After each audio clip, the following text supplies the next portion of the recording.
Hello everybody, this is Cheri at djsundry.blogspot.com, and today we are going to talk about tools. This is our 101 class, and there are some tools that every paper crafter scrapbooker needs. Now, of course, one of the things that we all need if we're going to do paper crafting is paper. And throughout the course of this several month series that we're doing, we will talk about paper. But today we're going to go on the more non-consumable type supplies, although some of these are somewhat consumable as well.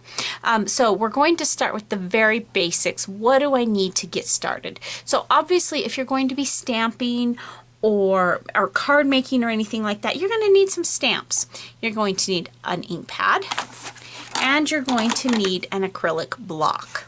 Then you're going to need some scissors. Now, I highly recommend, if you absolutely had to do everything you need to do with these 4 items, you could do it, but I highly recommend that the next thing on your purchase list is a paper trimmer. So let's talk about this first set of items that you need. First thing we're going to talk about is our acrylic stamp. Now, there is light reflecting off of this, and it's clear, and there's a reason for it to be being clear, and we'll talk more about that when we talk about stamping techniques. But this is a clear adhesive block. You need a good block that will fit the most of your stamps. Now, Close to My Heart sells these in a set, and if you're able to purchase them in a set, I highly recommend it, because sets come and have different sizes of blocks, and it's always best, if possible, if you can match the size of your stamp as closely as possible to the size of your block. It just makes it a little bit easier to get that nice crisp clean. But if you can't purchase a whole set or several, then I would recommend buying one that is a bit larger. This is a really good size. This is a 3 by 3 inch block. And obviously you do need a ruler as well. But this is, I believe it's a 3 by 3 inch block. Let me just grab a ruler and let's double check. Yes, this is a 3 inch square block. That's a good size. It's going to fit a lot of your stamps that are a little bit larger. However, if you want to go even a little bit bigger, to say maybe a 5 or a 6 inch block, that would even be better for your larger images. But again, when it comes to stamping those little tiny things, it will be more difficult, but that's a good place to start. So I would probably start with with maybe a 6 inch block if you could only get one. If you can get several, I definitely would include a 3 by 3. I would probably get a 3 by 3, a 2 by 2, and maybe like something that's a little bit longer, maybe like a 2 by 5 or something like that. But again, check out our sets if you want to get a variety of blocks. The next thing that you're going to need are stamps. Now, if you've been around, you've probably seen the wooden stamps that are come like this. I have very few of them left. The rubber on this particular one is, I can tell it's getting kind of old.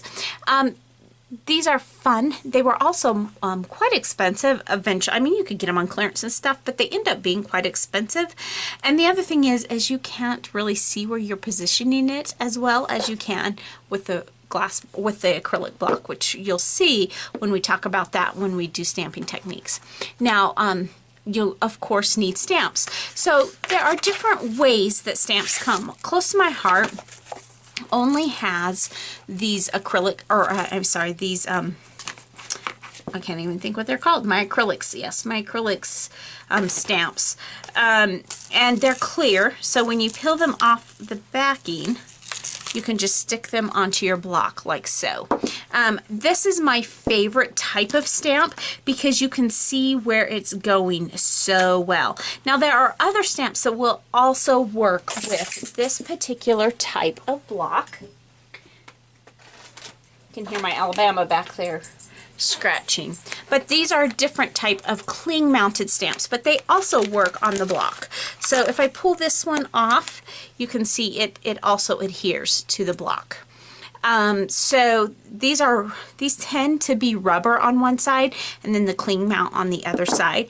They would come in as a close second to my acrylic stamps as far as ease of use, but these are still my preference. Now, there are other names that this comes by. You might hear them called photopolymer stamps. They're just similar things. Different companies have different names for them, and there are differing qualities as well. Sometimes when you find some of your dollar stamps, sometimes those don't give you the crispest image, but you can find them, and when you're building up your stamp supply, that is another idea of things that you can do with your stamps.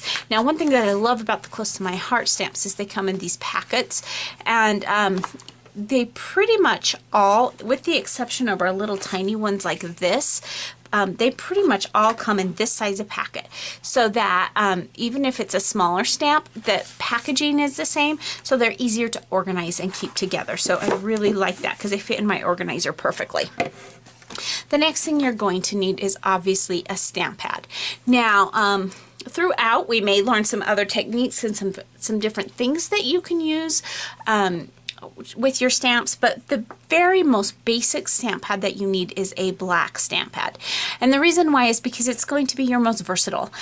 You're going to use your black a lot. You're going to use it, for instance, you might use it on images such as this, some of these images. You might use it for your lettering. And of course, having lots of colors is fun, and eventually you will want to build up your colors, but black is the basic. It's like that little black dress that is the basic thing in your closet, so that if you have a black dress or a black suit, you can make anything work with it. Well, that's very much the same with stamp pads. So you're going to want a black. Now, Close to My Heart has differing black stamp pads, and they come with a differing roles that you can use them for. So we will talk about that later in a different video where we talk about stamp pads. Then, of course, as you build up your supply, you'll want to build up and get some colors. I recommend that you get colors that you think you'll use and love. You know, you don't need to buy every single color out there. You start with what you love.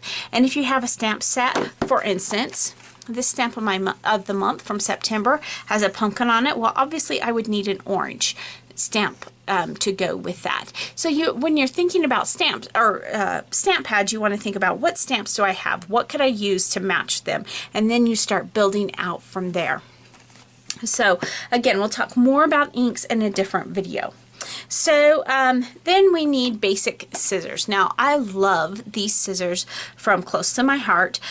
These particular ones are non-sticking. That doesn't mean that they won't stick. It just means that they clean up very easily. They don't stick much like a normal pair of scissors would.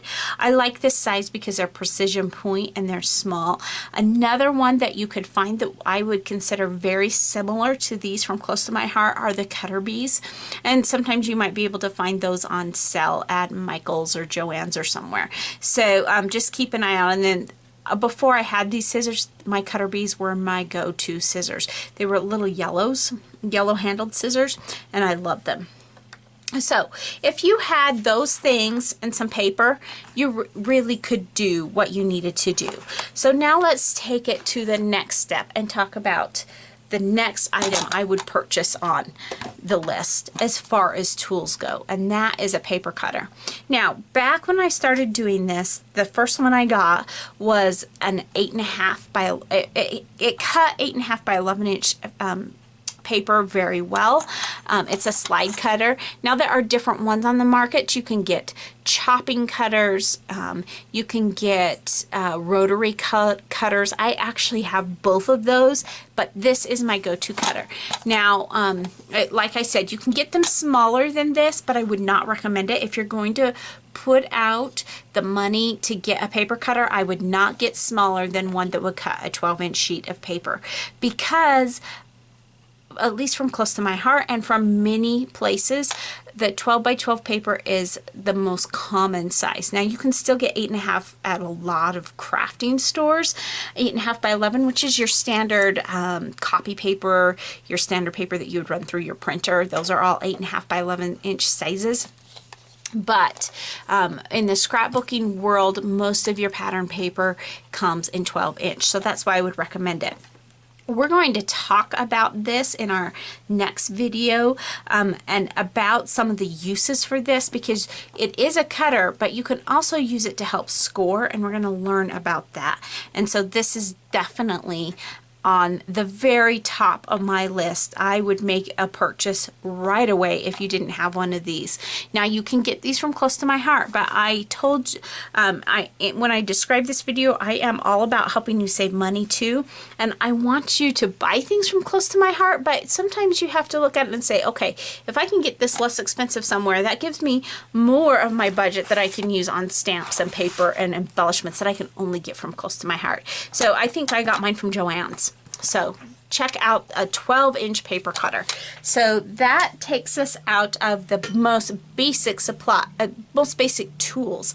But then we come up to supplies. There are a few supplies that are very basic that you do need to have. This is my stamp cleaner. These, I'm sure you recognize, look at the name. I'm sure you recognize these. I use this to clean my stamps most of the time. However, there are some types of ink that baby wipes, it won't clean as easily. Your archival inks, they're a lot more difficult to get your stamps clean with baby wipes. Stays on ink, which we're not really going to get into much, but definitely you need an acrylic cleaner for those, and Close to My Heart has, and I do use stamp cleaner solutions and cleaning pads to kind of scrub my stamps, but for my most everyday stamping I just use baby wipes. Now, the one caveat to that, and I'm not even sure if you can get them now, but when I first started using baby wipes, the one thing was to advise that you not use ones with alcohol in them. I'm not even sure if you can purchase baby wipes with alcohol in them, but you definitely don't want to use alcohol-based products on your stamps because it can dry them out, whether it's especially these old rubber stamps, but I would think that over time it wouldn't be good for the acrylics either. So I definitely recommend baby wipes. And then you need some adhesive, and adhesive is such a broad topic. I could do a whole video on adhesives. I'm not going to do that today. I'm going to show you the options that are out there and tell you my favorites and why. One of them is the broad tip glue pen. Now this comes in different brands and different varieties. This is the Close to My Heart one, and it is a broad tip. You can get smaller glue pens. If I have one here. No, I don't have one accessible to me, but you can get smaller glue pens, and these are kind of semi-permanent to permanent. In other words, if you adhere them, you can wait and let them dry clear, and once they're clear and then you adhere it, that makes it semi-permanent. If you adhere the pieces while it's wet, it makes it more permanent. This is a good ink. I don't use this broad tip very often. Usually if I'm using this type of ink, I want the smaller tip because I'm doing little bitty things with it. So this is a good adhesive. Definitely not my go-to adhesive. Remember when you were in school and you were using, we used to call it drippy glue, good old Elmer's school glue. You know how sometimes it wrinkles the paper? You have to be really careful with wet inks that you don't use too much, or it will it has a tendency to crinkle your paper a little bit. There are several varieties of the next thing that I'm going to show you available. This is kind of my go-to Tombow. This is the Dots adhesive. This is what I used to use all of the time, and Close to My Heart used to have this. This is the part you purchase the first time you purchase this, and Close to My Heart doesn't have it any longer, but they do have something similar called the 3L. I have not used that, at least not recently, so I don't have a review for you on that because I haven't purchased it, because I have so many of these. But this is the part you purchase it, and it comes something like this, not the pink because I have a different refill on it, but it comes, you can purchase it in permanent and temporary adhesives, and then when it's gone, you separate it, you throw this part in the garbage, and you can get refills and put them back together. It has a very smooth glide, and I really like this for your go-to adhesive, especially when I'm working on a small project. This is for a new stamper. This or something similar is what I would highly recommend. If you are a brand new stamper and you just want to try a few things, we do at Close to My Heart have something that looks similar to this, and I didn't bring it to my desk, but it's the Duck brand adhesive that when it's gone, you just toss the whole thing away. But in the long run, you'll find that you'll save yourself money if you use something like this. Now, this is what I call this is my precious. No, I don't call her my precious, but this is a huge thing of adhesive, and I buy refills. And once you find that you're doing a lot of stamping, this is something you may want to consider purchasing. I purchased, well, actually I got this one for Christmas. You can get them at Michael's and Joann's, and definitely you want to get them with a coupon because they run around 40 bucks. But then the refills even are fairly expensive. If you just buy them from the store, I think for the non-archival safe, which for scrapbooking you are going to probably want to use archival safe just because it's better at preserving your pictures, but you can get the non-archival safe 2 rolls for, I think it's about $5.99. Or the archival safe, I think, is about $9.99. So of course it's something you want to use coupons for, or you can find people online where you can get them in bulk and buy buy-ins and stuff and get a lot more. But this is when you're using a lot of adhesive, which I tend to do. So again, for a beginner, I would recommend this. I would have different glue sticks around just to have them, but it's not something that I personally would use a lot of. Just because to me they're kind of awkward and messy. I like them for little things. Now the old-fashioned glue sticks, when I was a teacher's aide and we did kindergarten, we had drippy glue and we had glue sticks. And we all knew that glue sticks were less messy typically, and really easy for the kids to use, but they did not last as long. And I found that to be true with most glue sticks. And I don't even own one, so I can't even show it to you, but that's not something I would recommend. I would not recommend you going to the school supply section and getting those glue sticks, because your things will fall apart eventually, and maybe sooner rather than later. So I definitely do not recommend those. And it's best if you keep acid-free, just because if you're preserving memories, it will help last longer. So then we move into more specialty adhesives, and these are items that aren't super expensive, but that you can purchase, and they kind of add fun things to your projects. One of those things is foam tape. Now, Close to My Heart has foam tape, and it's a pretty good price. In fact, unless I find something really on sale, or I suppose with coupons, you could probably find it maybe less expensive at some of your crafting stores. And I suppose if you also did shopping online, you could find it fairly inexpensive, but quite frankly, unless I happen to run across the sale, like one time I ran across somebody that was closing a bunch out for $1, well, obviously I grabbed them, but for the most part, I just grabbed this from Close to My Heart because their prices seem to me to be pretty comparable. But foam tape adds that little bit of extra dimension when you want to make something pop.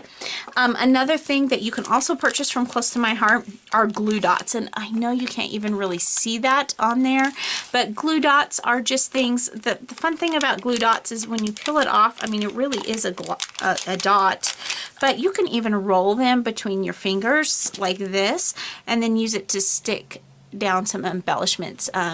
And so I like to have them on hand. I don't use them often. You can even get glue dots, not from Close to My Heart, but from other places that are really thick. And they also, kind of like foam tape, provide a little bit of extra dimension. I just prefer foam tape. I feel like it adheres better. And so these are pretty inexpensive items.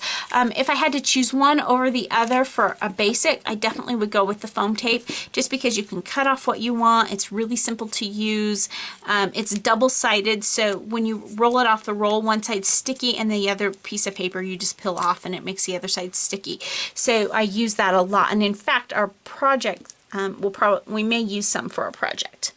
The last adhesive that I want to talk to you about is, let's set that one aside. Let's start with this one. This is my Xyron Create a sticker.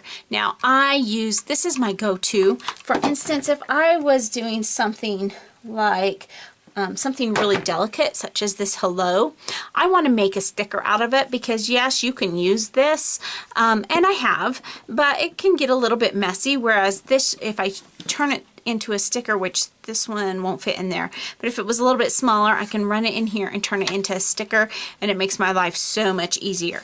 This one, you cannot get these from Close to My Heart. This one, I know you can get at Joann's, and I think you can get it at Michael's too. They don't even come in this color anymore. This is so old, but I think it runs between $10 and $15, so definitely something you want to use a coupon for.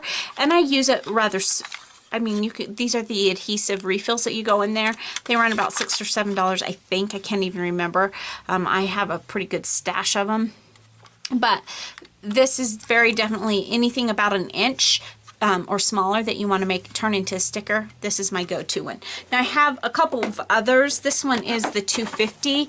This is the one that I would run it through. I would run this hello through right through there and just crank it, and it turns it into a sticker. These are, I don't remember, I've had this for years. I don't know what they cost now. The refills in them, I think I want to say they run about $15, so I am careful with using them, and again, I only use them with a coupon. And then I have a much larger one, but that's definitely would be more of an advanced tool. So those are the adhesives that I have and that I would recommend and watch to do. Now there's another tool, and I put this on your list. Now this is not a Close to My Heart one. This is one that I've had for years, and this is one of those items that when you find one you like, you don't really want to give it up. And there's really no purpose in me purchasing another one because I kind of baby this and make sure I don't lose it. But this is a bone folder. This one is an old one from Making Memories. Close to My Heart does have one, and if you don't have one of these, I highly recommend getting one of these. You will find that it really helps with your folding and making creases and making things look crisp. And I use this a lot, and we will be using it in our next video. So if you don't have one of these, whether you purchase it from Close to My Heart or somewhere, you really want to get one of these. Now there are some other things out there, some punches. You see punches, you see them I think a little bit less than what you used to see them. This is a border punch, and so this design that you see you could use along the edge of a stamp. It's fun, it's cute. You can do some nice things with it. It's not something that I find that I use more as often as what I once maybe thought I would, and they tend to be a little bit spendy.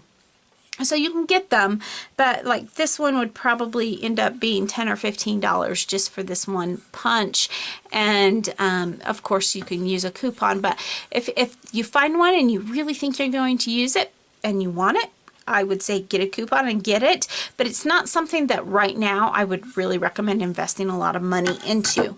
And likewise is this little type of punch. This is a Martha Stewart punch, and this is actually one of my favorites, but this has butterflies in it. And so if you're going to do a lot with butterflies, you might find that it's something that you really use. Otherwise, again, these tend to be a little bit spendy. And I have all of my punches that I have are housed, of both types, housed in one drawer. So it's not something that I find that I use a lot, but they are out there, they are fun. And if you're interested in doing, seeing a project with one of these, let me know and we'll talk about that. So those are the basic supplies. A lot of these you can kind of build as you go. Then there are two more items that I want to show you. I'm going to show them to you briefly. We'll talk more about them in our next video. But this is a score pal. Now there are different names by different brands. Close to My Heart used to have one, they no longer carry one. This one is the Martha Stewart scoring board, and this is the smaller one. As far as I know, they are still both available wherever Martha Stewart items are sold. This is a small one, and this is one that is really great for card makers. There is a larger one, which is also great for card makers. It's huge. It's big enough to get a 12 by 12 piece of paper on. this black line in it is one that I drew in there as a reference point. So this, I did that on purpose. It looks like I need to clean my board. If you have the availability to get one of these, I would recommend getting one as time goes on. It's not something you have to run out and get, and I'll show you why in my next video.